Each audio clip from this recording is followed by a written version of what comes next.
Lakini vile vile limeibuka wimbi la baadhi ya watu kwenda kuvamia au kuhamisha mipaka ya viwanja halali vya watu.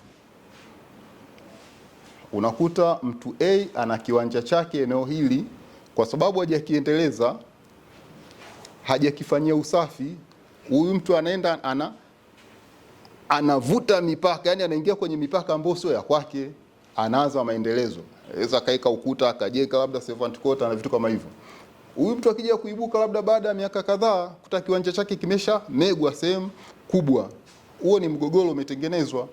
Anakimbilia wapi? Anakuja halmashauri. Tunaanza kurejea sasa, nani yuko sahihi, nani ana makosa na kwa nini ana makosa.